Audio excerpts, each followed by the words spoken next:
Karena untuk dapat berkiprah di dunia internasional, pastinya perlu self concept yang kuat. Ini masih ada kaitannya dengan tema kita yang sudah saya sebutkan tadi, confidence rooted in culture. JC meyakini bahwa Kak Audrey merupakan salah satu tokoh yang mampu merepresentasikan nilai-nilai JC, khususnya pada poin self-concept dan global knowledge. Oke, sebelum kita mulai bercakap-cakap lebih dalam dengan Kak Audrey, saya akan membacakan rangkuman singkat dari CV Kak Audrey. Ya.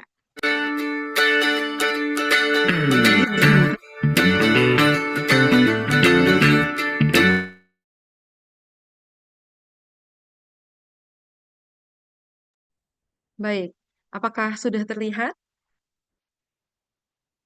Oke, jadi berikut adalah rangkuman dari CV Kak Audrey Vanessa. Pastinya lebih panjang dari ini ya, teman-teman ya. Tapi kalau kita diskusi terlalu dalam tentang ini nanti habis hanya untuk membahas CV-nya Kak Audrey aja nih. Nah, jadi Kak Audrey ini merupakan lulusan dari Monash University. Beliau sudah menyelesaikan pendidikan dengan gelar Bachelor of Commerce, majored in Finance and Accounting, dan juga sudah menyelesaikan studi S2-nya, Master of Banking and Finance. Saat ini, Kak Audrey masih aktif di Miss Indonesia dan juga MNC Group. Nah, kali ini, karena Kak Audrey sudah bergabung bersama kita, Kak Audrey boleh nih menyapa lagi teman-teman di sini. Halo Bapak Ibu semuanya.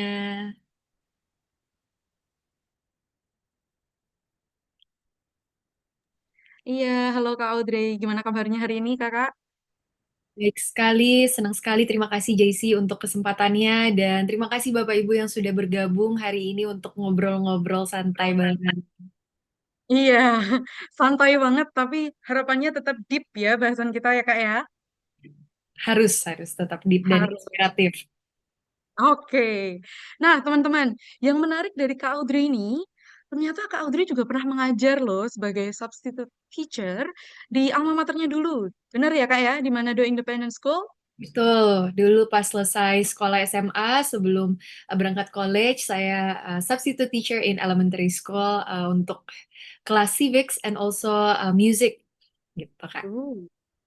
Oke, ternyata nggak cuma cantik, tapi aktif juga di dunia pendidikan, sosial dan volunteernya juga jalan terus ya. Nah, Bapak Ibu sekalian dan teman-teman, bersama Kak Audrey kita akan belajar bersama nih tentang bagaimana menumbuhkan rasa bangga, tangguh, dan punya wawasan global dalam diri anak berdasarkan kisah nyata. Jadi, di sini kami membawa Kak Audrey sebagai living example. Kayak gitu ya, Kak ya. Oke, mungkin bisa kita langsung mulai aja, Kak, talkshow kali ini. Boleh, langsung aja kita mulai. Oke, jadi kita sambil ngobrol, sambil diskusi ya. Nah, selama perjalanan kakak nih, ya, dari seorang Audrey, ya, sebagai seorang individu dan juga figur publik yang sudah terkenal di mana-mana sekarang. Nah, karena kita mau bahas soal konsep, mungkin eh, kita tanya dulu nih. Menurut kakak, arti self konsep itu apa sih? Gitu. Oke, terima kasih Bu Bias. Sebenarnya saya tadi mau menambahkan dari CV, saya lupa. Jadi Nggak apa-apa, silakan. sebenarnya tadi kan sudah diperkenalkan mungkin secara akademis, tapi mungkin sedikit tentang background keluarga saya. Saya itu adalah anak pertama dari tiga bersaudara dan saya dibesarkan dari keluarga yang sangat menjunjung tinggi nilai kekeluargaan, spiritualitas, dan kasih.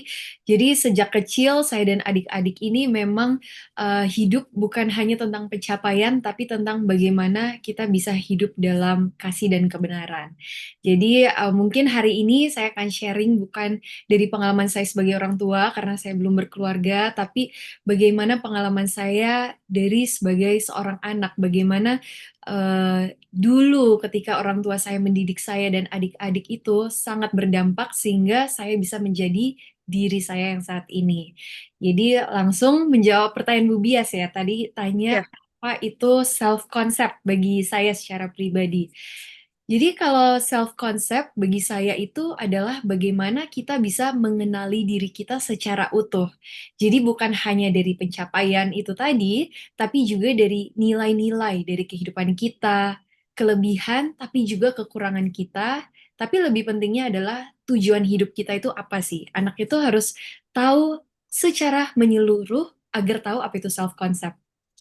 Tapi sebenarnya ada yang lebih penting lagi setelah kita mengenali diri kita. Ketika kita tahu self concept kita, akan muncul banyak pertanyaan. Seperti di era digital ini, di mana validasi itu lebih sering datang dari pendapat orang lain, atau kalau dari sosmed, dari likes atau komentar. Jadi akan muncul pertanyaan-pertanyaan, am I enough? Apakah aku cukup? Nah, mungkin kalau anak-anak kecil itu tidak terlalu berpikir ke arah sana, tapi sebertumbuhnya mereka ketika mereka sudah mulai menggunakan gadget, social media, itu akan muncul pertanyaan-pertanyaan seperti itu. Apakah aku pantas dicintai, dihargai? Kenapa aku tidak sehebat teman aku? Kalau zaman sekarang kita bilangnya insecure ya. Iya. Dan apakah aku berarti bagi orang lain? Dan kalau aku gagal, apakah aku masih berarti di mata orang tua aku dan lain-lain. Nah, jadi makanya setelah kita paham self-concept, ada namanya self-worth. Jadi itu sangat penting untuk tahu nilai diri kita. Jadi bukan karena apa yang kita tampilkan, tapi karena siapa diri kita sesungguhnya. Jadi nilai diri sejati dan kebahagiaan kita itu bukan lahir dari apa sih pencapaian kita, prestasi kita, tapi dari keyakinan bahwa keberadaan kita di dunia ini sebenarnya sudah cukup. Nah, itu yang penting banget untuk ditanamkan anak sejak dini. Karena kalau mereka dari awal sudah diukur dari seberapa cepat mereka bisa baca, seberapa cepat mereka bisa ngitung nilai rapor mereka, kehebatan akademik, maka mereka sejak kecil itu akan selalu merasa kurang. Sampai akhirnya ini tumbuh besar, mereka akan selalu merasa tidak cukup dan akhirnya tidak bisa bersyukur dan akhirnya tumbuh menjadi orang yang tidak percaya diri dan dengan kata lain insecure. Jadi dari secara spiritual saya sharing, pasti kita semua melepas dari background agama kita, kita tahu bahwa setiap manusia kita itu diciptakan dengan tujuan yang mulia dan indah. There's a purpose. Kita tuh hidup di dunia itu ada purpose yang indah dan kasih Tuhan itu nggak bersyarat. Jadi ini itu yang akan memberikan setiap manusia kekuatan di mana dunia ini menuntut banyak, tapi kita akan mampu tetap berdiri teguh. Jadi makanya menurut saya self-concept dan self-worth itu adalah dua hal yang tidak bisa dipisahkan, dan dua-dua ini sangat penting untuk dibangun sejak dini supaya menjadi fondasi awal agar anak-anak ini bisa tumbuh percaya diri sejak awal gitu, Bu Bias. Oke, menarik sekali nih. Tadi Kak Audrey ya, bahasanya udah langsung, baru pertama kali udah langsung deep banget. Oke. Iya, jadi tadi menarik ya teman-teman ya. Jadi hidup ini bukan tentang pencapaian, betul ya Kak ya? Betul. Kemudian terkait dengan insecure juga, am I enough gitu. Kalau kita nggak punya self konsep yang kuat gitu, kita akan terus bertanya-tanya ya, am I enough gitu. Nggak usah anak kecil deh. Kita juga sebagai orang dewasa, mungkin bapak ibu yang sudah menjadi orang tua gitu, punya ekspektasi-ekspektasi tertentu. Nah, menurut Kak Audrey ini, gimana peran dari self konsep yang kuat ini dalam menghadapi ekspektasi dan tekanan dari luar? Oke, tentu penting sekali ya konsep diri ini untuk membantu kita untuk menghadapi ekspektasi dan tekanan dari luar, karena ini bukan hanya tentang mengenal diri kita, tapi lebih bagaimana kita juga bisa jaga diri kita supaya dunia luar itu nggak mempengaruhi kehidupan kita. Mempengaruhi boleh in a good way, tapi jangan sampai itu mengubah arah hidup kita atau bahkan mengubah purpose atau jati diri kita. Sebenarnya sharing sedikit, dulu ketika saya terpilih menjadi Miss Indonesia itu kan saya harus tiba-tiba mewakili Indonesia ke ajang Miss World. Nah, itu ekspektasi orang-orang dari segala arah itu mulai muncul dari media, publik, bahkan dari dalam diri aku sendiri. Karena aku harus terpressure, oke aku harus tampil sempurna, harus kuat, nggak boleh salah. Dan akhirnya saya terlalu fokus dengan ekspektasi-ekspektasi orang sampai waktu itu saya sempat sakit autoimun sebelum berangkat Miss World. Nah, waktu itu sempat waduh kaget, bingung, udah mau berangkat tapi malah sakit. Tapi sebenarnya saya tahu itu Tuhan mau saya untuk kembali merenungkan, untuk take a break, dan akhirnya saat itu saya sadar kembali sebenarnya purpose saya ke Miss World itu apa sih? Jadi syukurnya waktu itu orang tua saya kan dari Manado dan pada saat itu ada papa saya. Lucunya papa saya dari saya kecil sampai saat ini sering buat presentasi. Jadi waktu saya sakit itu orang tua saya itu udah menyiapkan presentation tentang yang mengingatkan who am I, tujuan hidup aku itu apa, dan mengingatkan lagi purpose aku ke Miss World itu apa. Karena sebenarnya purpose sesungguhnya yang memang sudah saya tanamkan dalam diri saya ketika saya berangkat Miss World, itu bukan hanya semata-mata kontes bertanding siapa yang paling cantik. Karena kalau paling cantik udah otomatis kalah. Kalau bule-bule mereka, aduh, terlalu cantik lah. Jadi saya tahu purpose saya saat ke Miss World adalah saya ingin menyuarakan apa yang ingin saya suarakan. Jadi pada saat itu project yang saya bawa ke Miss World adalah tentang children sexual abuse, jadi kekerasan seksual terhadap anak, sama stunting di Indonesia yang masih sangat tinggi. Jadi saya ingat kembali, oke, saya ke sana bukan hanya semata-mata untuk bertanding siapa paling cantik, tapi saya membawa purpose ini. Dan pada saat itu karena masih perang-perang dan bahkan sampai saat ini, jadi saya ingin membawa pesan-pesan damai dan pesan-pesan cinta kasih dari setiap speech yang saya bawakan, dari setiap waktu itu ada talent show juga yang saya bawakan. Saya menyanyi lagu Make Me a Channel of Your Peace. Nah, itu saya ingatkan kembali, oke, itu purpose saya. Jadi ketika saya kembali mengenal purpose saya tidak hilang. Diri saya tidak hilang dalam proses ini semua. Jadi makanya sangat penting kalau konsep diri ini jadi batasan sehat. Kita memilah mana sih kritikan, saran yang bisa kita terima, kita dengarkan, mana yang tidak perlu didengarkan. Karena memang pada saat saya bertanding ke Miss World itu banyak juga yang memberikan kritik negatif yang menjatuhkan. Seperti tinggi badan, oh saya kurang cantik, saya kurang ini, itu banyak sekali. Tapi ketika kita fokus energi kita di kritikan-kritikan itu, maka tidak akan membangun. Makanya saya percaya sebenarnya setiap orang itu it's okay untuk bertumbuh dan bahkan untuk gagal, apalagi untuk anak ya. Seorang anak kan kalau mereka itu it's all our first time living in this world. Tapi seorang anak apalagi yang belum tahu apa-apa itu sebaiknya kita berikan ruang untuk gagal, tapi mereka harus paham betul bahwa kegagalan itu bukan akhir tapi adalah proses untuk mencapai cita-cita mereka, impian mereka dan hal-hal yang lebih baik untuk hidup mereka. Dan ketika mereka bisa menerima konsep diri itu mereka secara utuh, bukan hanya pencapaian, bukan hanya keberhasilan, tapi kegagalan juga. Bukan hanya kelebihan, tapi kekurangan mereka juga. Nah, mereka akan semakin berani dan mereka semakin percaya diri untuk mengeksplor this world, untuk mengeksplor apa yang mereka sukai dalam hidup, untuk mencapai cita-cita mereka tanpa takut gagal. Jadi menurut saya peran orang tua sangat penting agar memberikan ruang yang aman bagi anak-anak itu untuk terus belajar.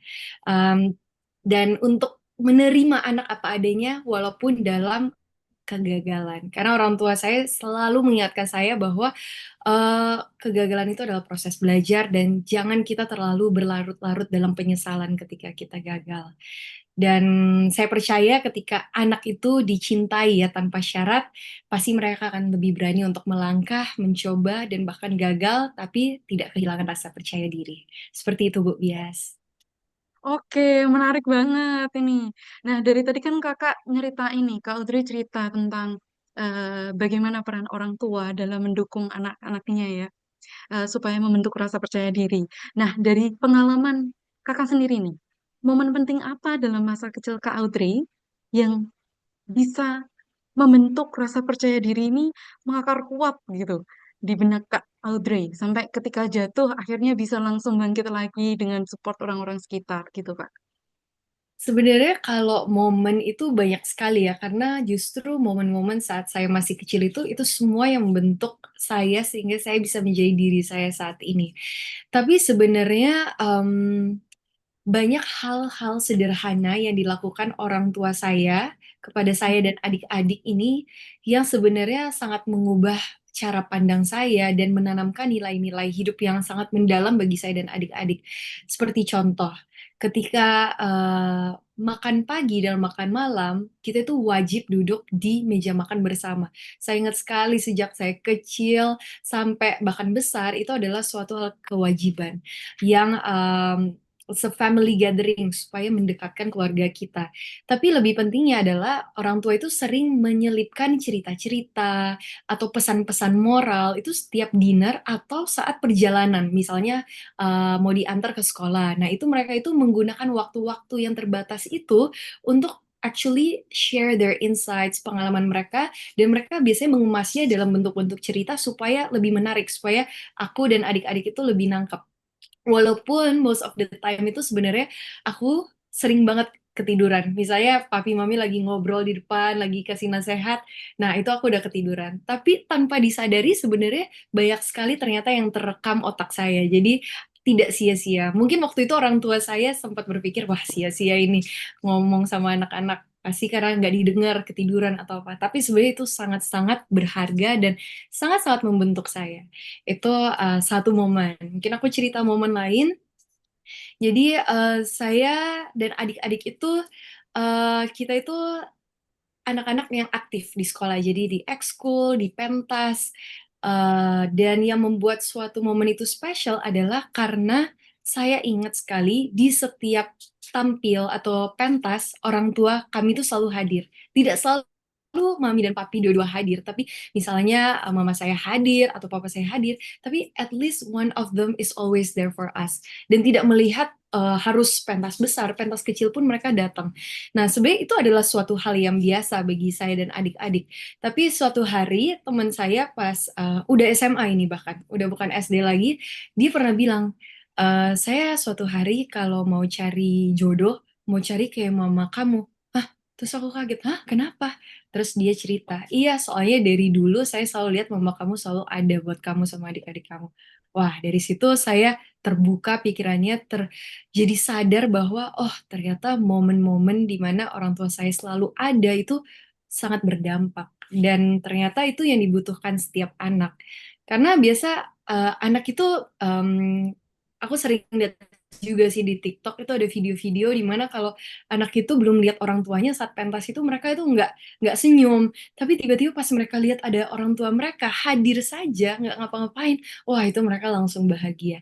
Jadi menurut aku itu sih momen-momen kecil tapi itu sangat berdampak bagi saya dan akhirnya membangun kepercayaan diri saya karena orang tua saya percaya akan diri saya. Seperti itu.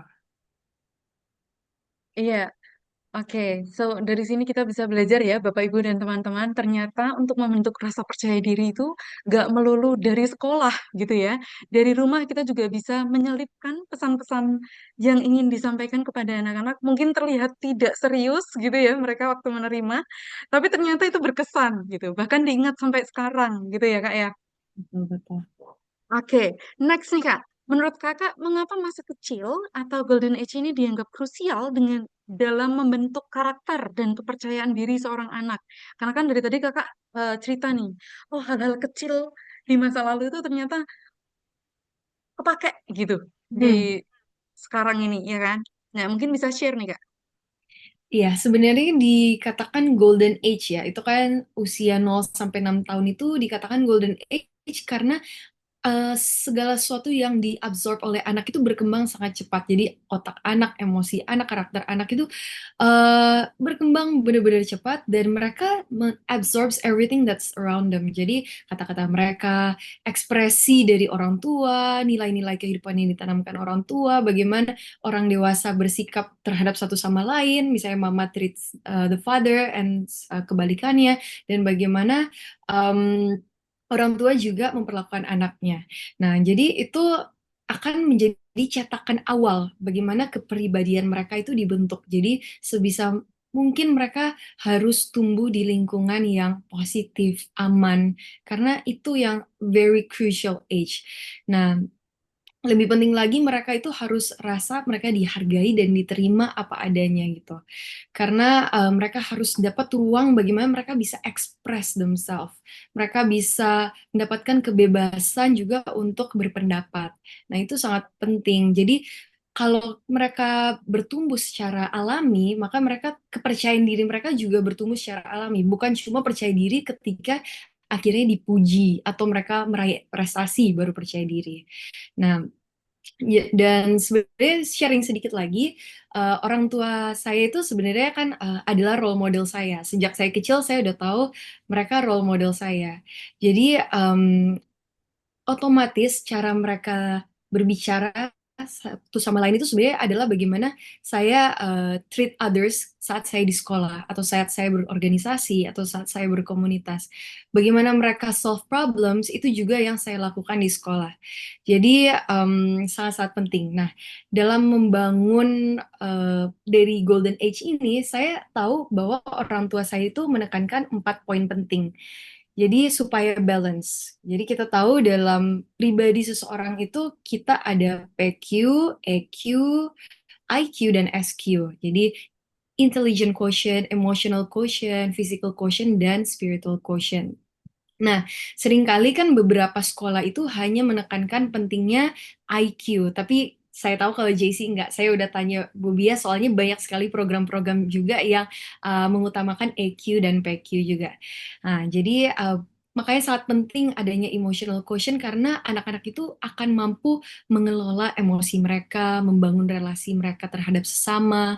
PQ mereka juga tahu bagaimana menjaga tubuh mereka untuk hidup sehat. Tapi jangan lupa juga akan spiritual quotient. Nah, bahwa menanamkan kesadaran bahwa hidup itu punya makna lebih besar. Jadi hidup itu bukan untuk diri kita sendiri, tapi bagaimana kita juga bisa melayani sesama, mengasihi dan berdampak bagi lingkungan dan sesama kita. Jadi makanya itu sangat penting untuk menyeimbangi 4 ini di sejak golden age, sejak umur 0 sampai 6 tahun ini, supaya anak-anak itu bukan cuma tumbuh secara pintar, tapi mereka juga kuat secara mental, sehat secara jasmani, kokoh secara spiritual, dan pasti apapun yang akan dihadapkan dunia, suatu saat mereka pasti akan mampu bertahan kalau mereka udah siap lah dengan keempat ini. Jadi seperti itu, Bu Bias. Oke. Nah, tadi sempat disinggung tentang kebebasan berpendapat ya, Kak ya. Nah, kalau untuk anak-anak nih, mungkin kadang kalau bapak ibunya lagi sibuk atau lelah setelah bekerja gitu ya, kemudian anak-anak ketemunya itu malam gitu ya, kan Mm-mm. capek. Nah, kadang-kadang ngobrol cuma sebentar gitu. Nah, kalau di pengalaman kakak sendiri, kebebasan berpendapat ini dulu gimana? Eh, bisa di-share sama kita?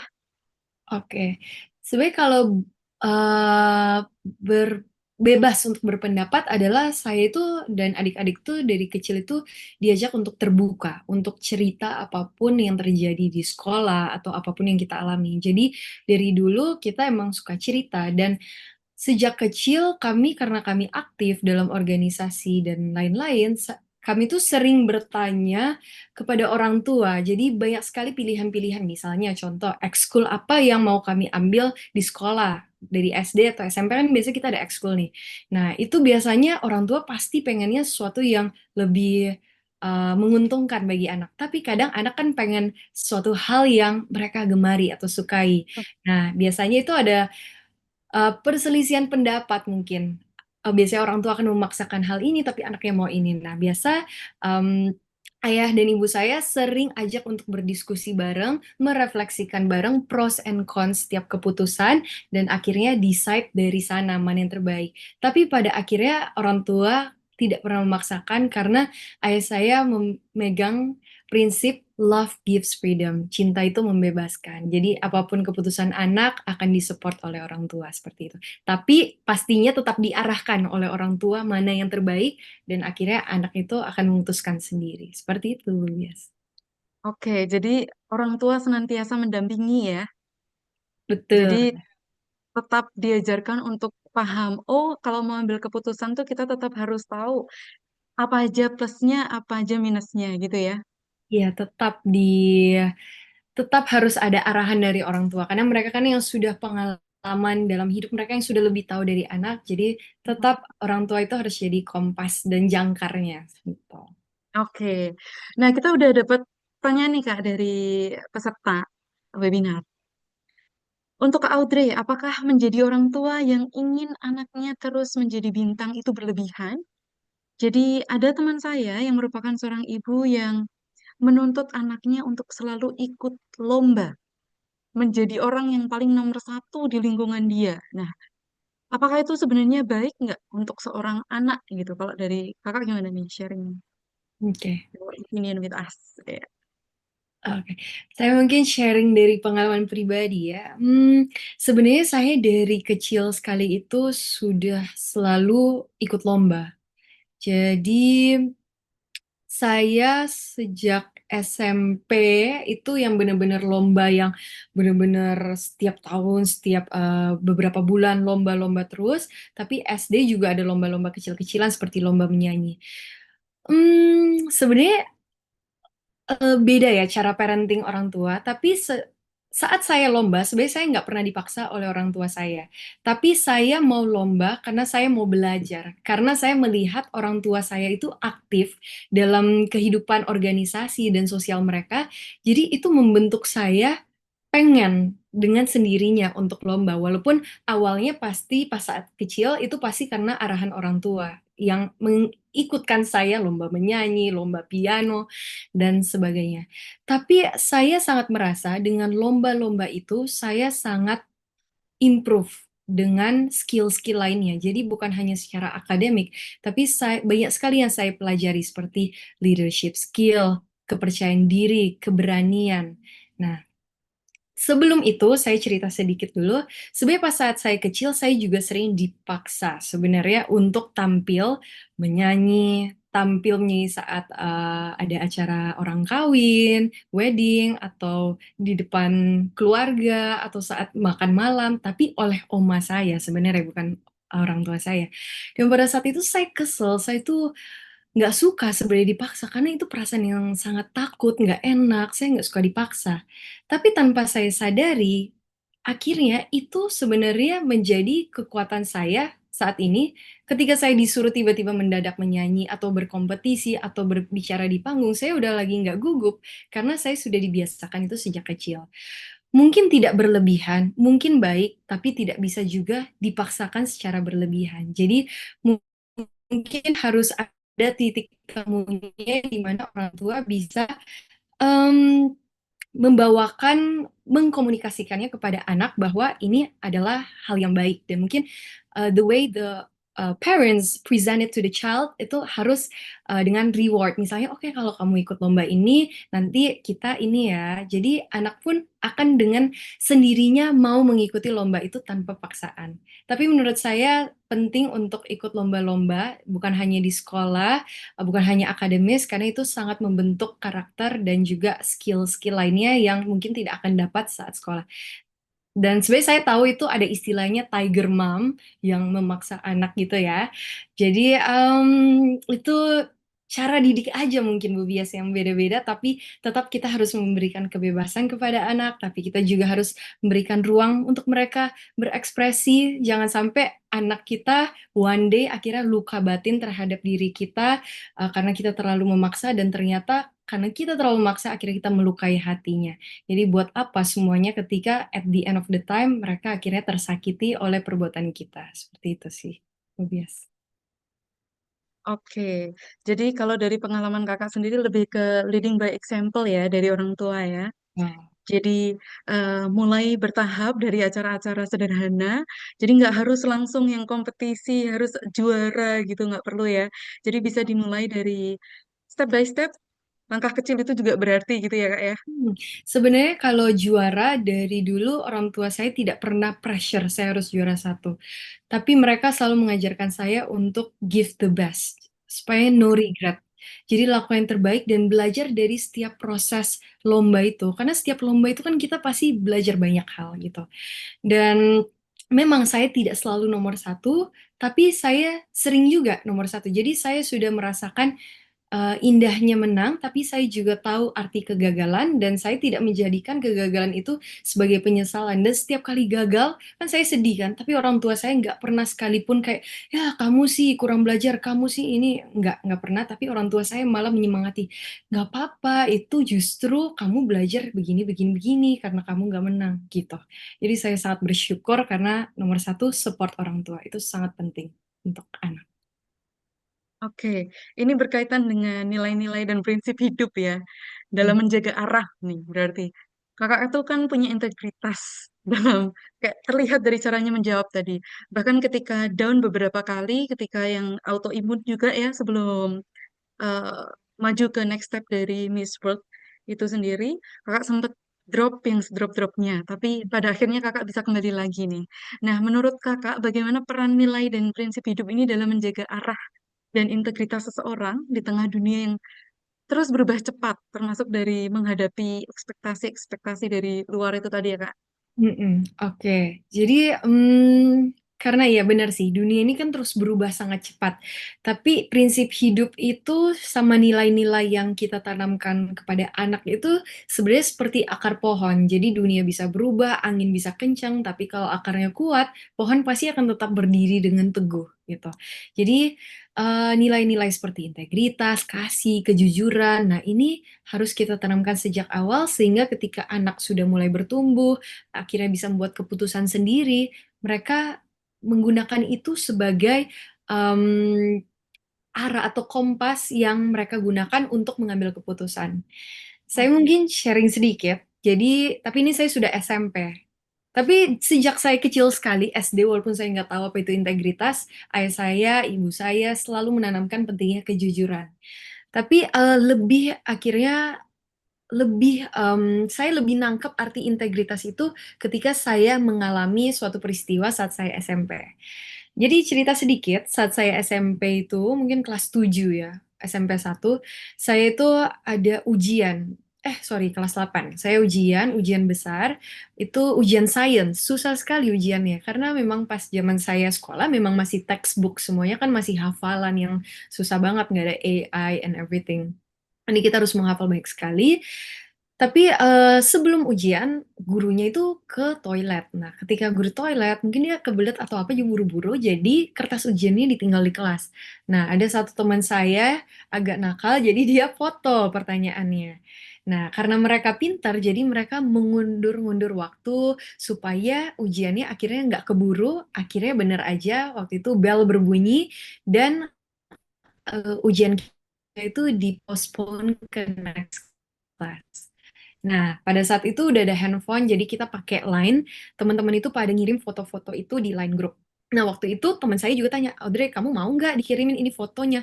Jadi biar bisa fokus belajar di pertanyaan aja supaya langsung ada jawabannya, seperti itu kan. Nah, pada saat itu, karena saya sangat terbuka kepada orang tua saya, apa-apa saya ceritakan, abis itu saya ngomong ke orang tua saya. Saya bilang, Pi, boleh nggak ini? Saya mau ambil pertanyaannya, enak sekali nih, tinggal langsung belajar dari pertanyaannya, saya pasti dapat 100. Nah, habis itu ayah saya mengajarkan saya prinsip integritas. Integritas itu seperti kompas, katanya. Utara akan selalu menuju utara. Mau kamu belok ke kanan, ke kiri, utara akan tetap menuju utara. Jadi hal yang benar itu pasti benar, salah itu salah. Kita nggak ada itu hal yang salah tapi mau dibenar-benarkan gitu. Nggak bisa papa saya bilang, kan saya bilang, tapi kan semua begitu. Saya bilang, semuanya dapat, nggak fair dong. Nanti cuma saya yang dapat nilai jelek.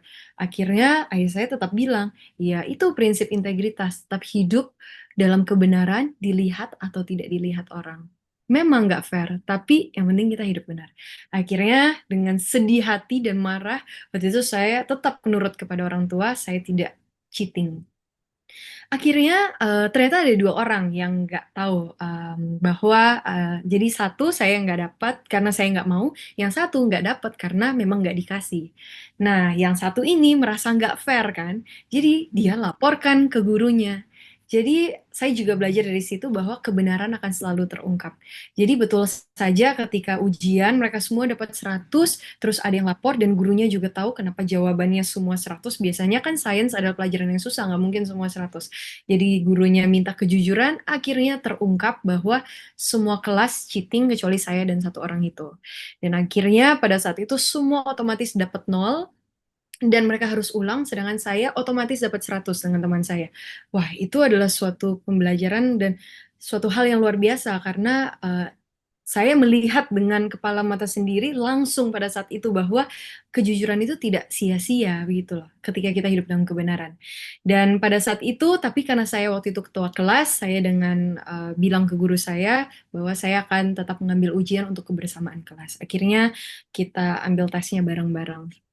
Tapi dari hal itu saya belajar banyak sekali bahwa ayah saya itu menjadi bukti nyata atau contoh nyata. Dia itu mengajarkan kami integritas bukan hanya saat mudah, tapi ketika ada godaan-godaan seperti itu, walaupun itu adalah suatu disadvantage bagi saya.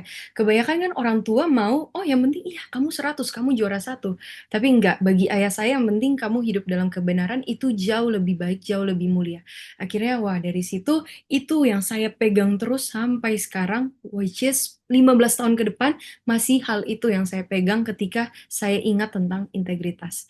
Jadi menurut saya itu penting sekali ditanamkan anak-anak sejak kecil. Jadi ketika anak, karena pasti awal-awal itu anak akan selalu tanya orang tua, "Ma, ini atau ini?" Nah, sangat baik ketika mamanya akan selalu mengarahkan ke arah yang benar dan juga menjelaskan kenapa itu penting, seperti itu. Yes. Oke, terima kasih. Jadi penting sekali bagi Bapak Ibu dan teman-teman di sini kepada anak didiknya atau anak-anaknya langsung nantinya ya.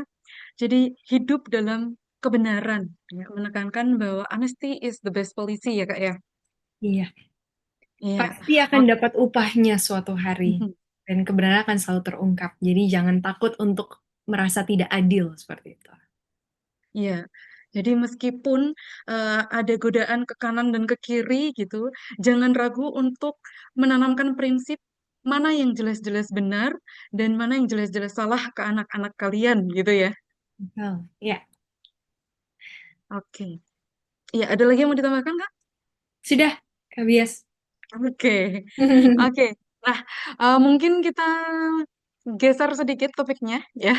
Oke, Jadi kakak ini kan background sekolahnya di international school ya. betul. Iya. Nah, eh, otomatis eh, kita punya global knowledge yang cakupannya lebih luas dibandingkan sekolah-sekolah negeri. Tidak menutup kemungkinan karena memang opportunity paparan terhadap international exposure-nya lebih besar ya. Nah, mungkin bisa di-share pengalaman apa yang secara tidak langsung nih menumbuhkan rasa ingin tahu dan semangat kakak untuk mengenal dunia lebih luas gitu. Oke. Kalau prinsip yang diajarkan orang tua kepada saya. Jadi sebenarnya apapun yang saya pegang saat ini itu adalah sebenarnya prinsip-prinsip yang diajarkan orang tua saya saat saya masih kecil. Jadi untuk menjawab ini, sebenarnya orang tua saya juga selalu mengajarkan, in life we never stop learning. Dalam hidup ini kita tidak pernah berhenti belajar.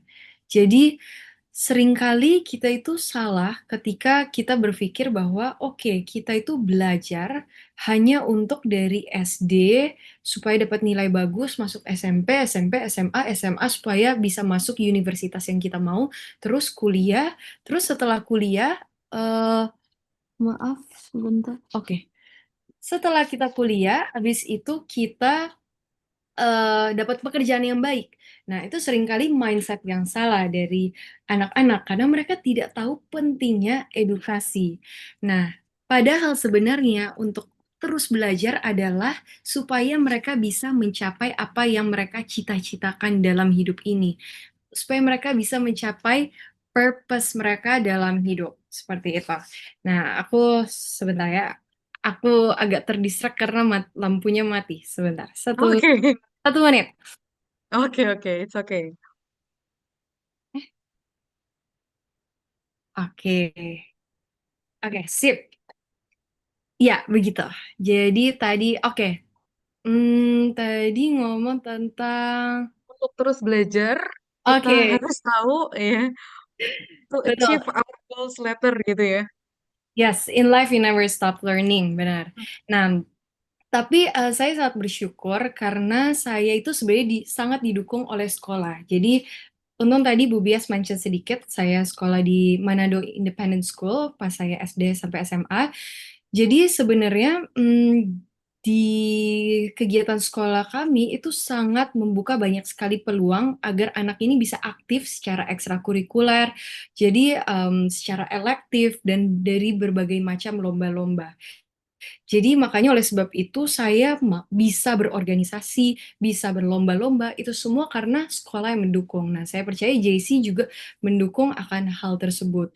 Jadi sebenarnya dari hal-hal kecil waktu itu yang saya cerita, saya dipercayakan jadi ketua kelas, terus saya ingin lebih lagi, saya ingin more than that, akhirnya saya mengajukan diri menjadi ketua OSIS, kapten basket, terus, terus, dan terus. Karena dalam titik kehidupan, nggak bisa kita berhenti dalam satu titik. Pasti kita harus what's next, karena setiap momen itu akan berlalu.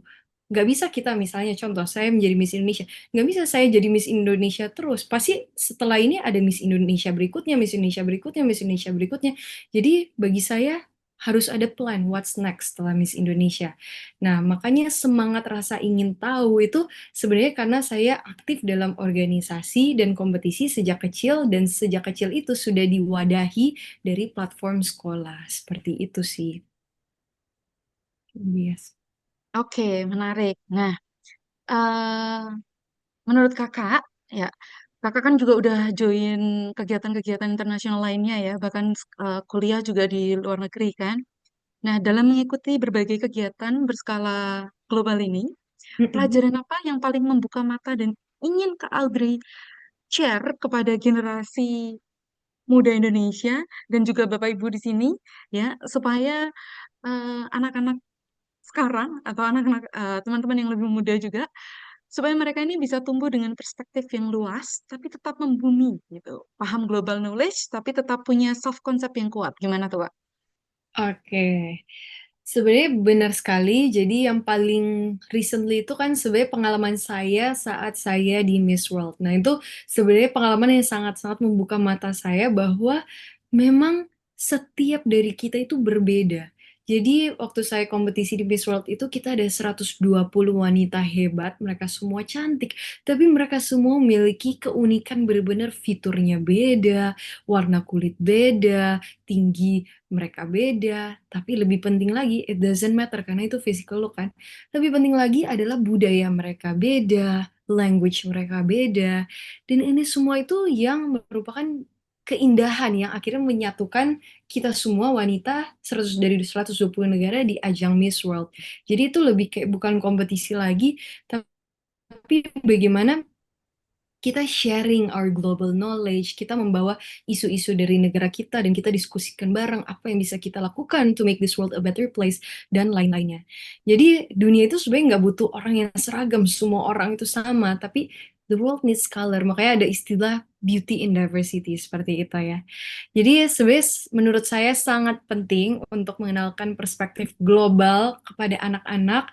Bukan karena kita mau menjauhkan mereka dari budaya mereka sendiri. Sebaliknya, supaya anak-anak itu makin paham akan budayanya, supaya mereka siap to connect to the world. Jadi mereka nggak takut, tapi mereka siap, dan mereka tidak merasa bahwa dengan perbedaan mereka, karena mereka berbeda, itu membuat mereka minder. No, bahkan melainkan itu menjadi sebenarnya kekuatan mereka, karena mereka beda dari yang lainnya. Jadi global mindset itu bukan cuma sekedar kita belajar bahasa asing ya, atau kita Mhm. paham tentang negara lain, tapi bagaimana kita bisa berpikir luas.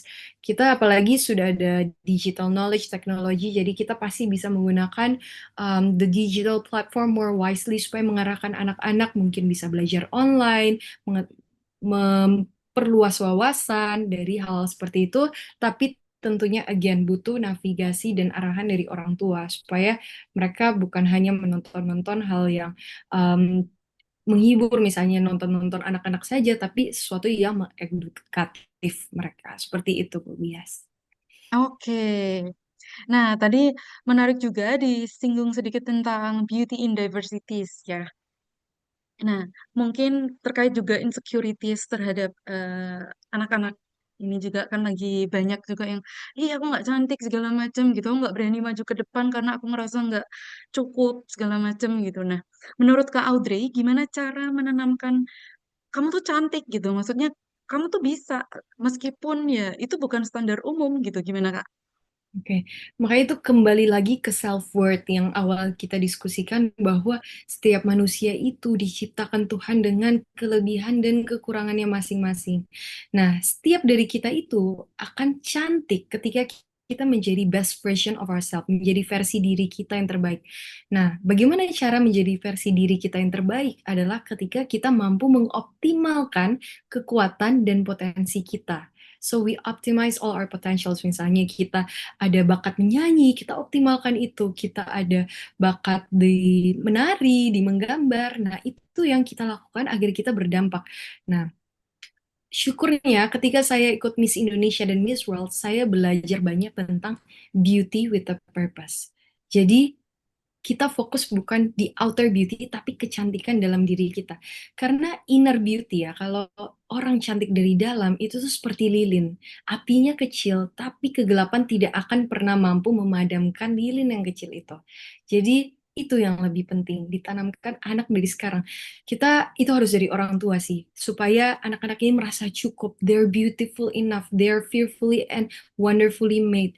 Jadi, suatu saat ketika mereka sekolah dan teman-teman mereka ada yang bilang, oh kamu kurang cantik, kamu ini, kamu itu, mereka tidak akan terpengaruhi karena mereka tahu self concept mereka dan self worth mereka sejak dari mereka dari keluarga sendiri gitu. Yes. Oke, ini tuh sebenarnya diskusinya amat sangat menarik ya Kak, tapi waktu kita terbatas gitu. Jadi mungkin pertanyaan terakhir nih.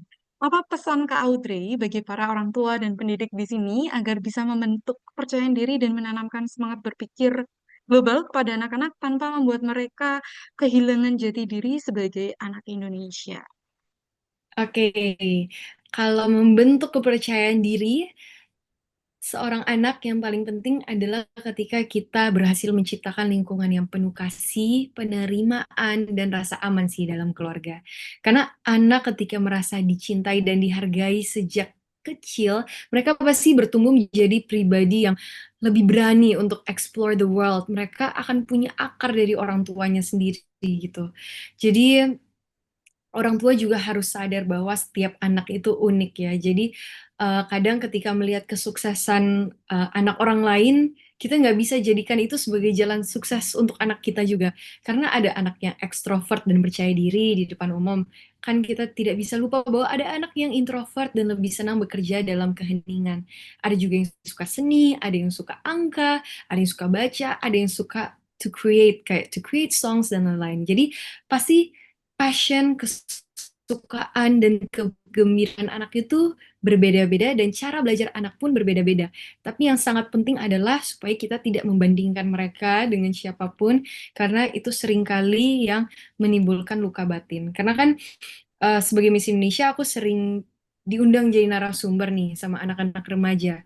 Nah, itu banyak sekali biasanya yang curhat akhirnya kepada saya bahwa mereka terluka sama orang tua mereka ketika mereka kecil karena mereka dibandingkan dengan orang lain, karena mereka merasa tidak enough dari orang tua mereka.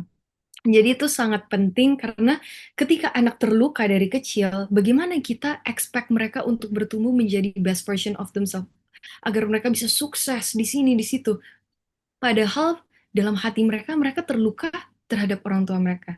Jadi kita perbaiki dari awal startnya, jangan sampai kita salah seperti mungkin generasi-generasi sebelumnya yang terlalu memaksa, menuntut, dan menyakiti anak. Jadi kita lebih ke membuat lingkungan itu yang penuh kasih, penerimaan, rasa aman bagi anak-anak. Jadi kita menghargai setiap proses, mengapresiasi setiap usaha mereka, karena kita lihat bukan hasil mereka, tapi kita lihat bagaimana anak ini sudah berusaha sebaik mungkin untuk mengembangkan potensi dan bakat dalam diri mereka.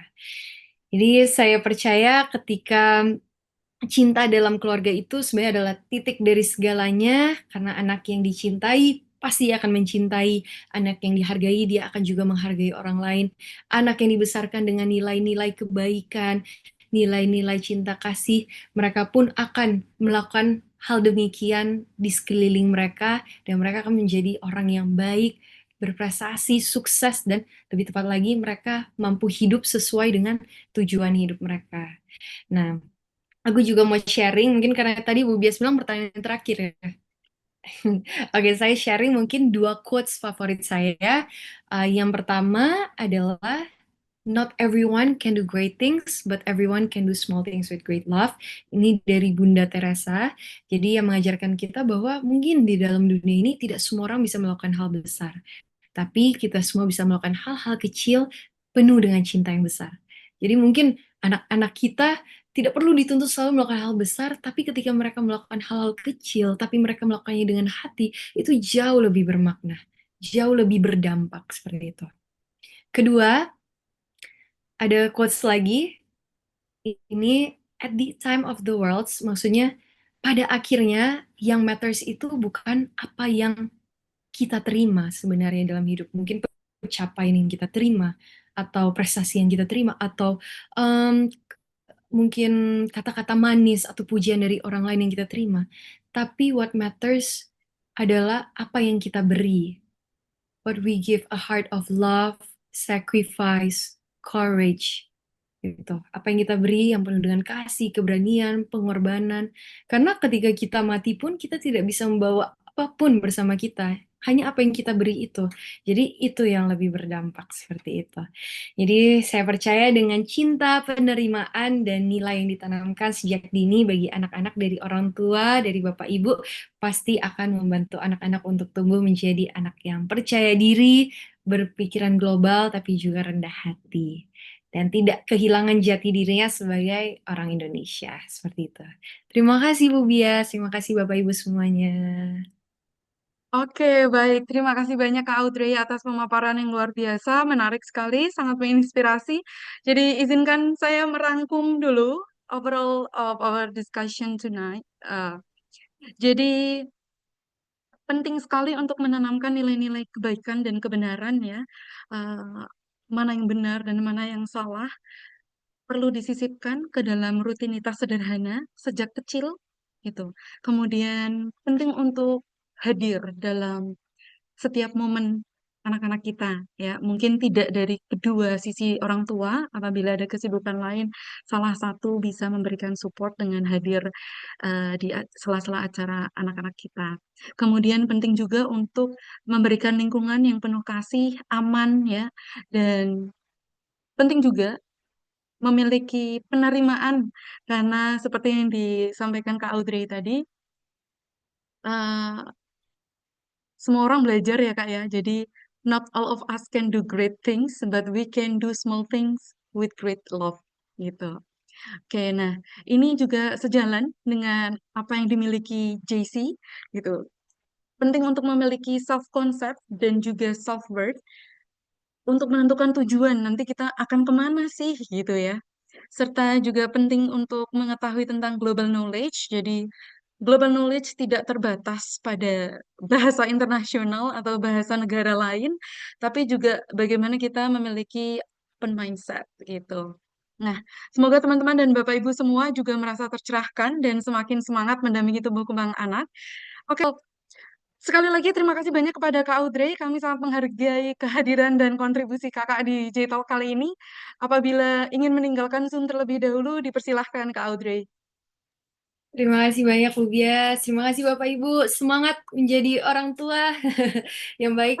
Saya percaya pasti Bapak Ibu mampu mendidik anak dengan sangat baik dan pastinya anak-anak mampu menjadi anak yang luar biasa. Saya doakan. Terima kasih semuanya. Amin. Oke, terima kasih Kak Audrey. Alright, untuk teman-teman jangan kemana-mana. Peserta webinar diharapkan untuk mengisi link feedback karena masukan Anda sangat berarti untuk J-Talk kemudian. Nah, sebagai informasi, ini adalah sesi kelima dari 8 rangkaian webinar J-Talk yang tentunya akan berlangsung selama beberapa waktu ke depan. Nah, besok kita akan berbincang dengan Pak Parama tentang aspek global knowledge lebih detail, ya. Juga termasuk living example gitu, menceritakan pengalaman masa kecil beliau seperti bincang-bincang kita kali ini dengan Kak Audrey. Nah, jangan lewatkan sesi-sesi berikutnya dengan narasumber inspiratif lainnya yang akan membahas berbagai topik seputar pendidikan anak usia dini. Untuk Bapak, Ibu, dan teman-teman yang ingin tahu lebih banyak tentang program-program di Jogja Earlier Center, silahkan kunjungi Instagram kami di @jogjaearliercenter_jc. So, stay tuned. See you.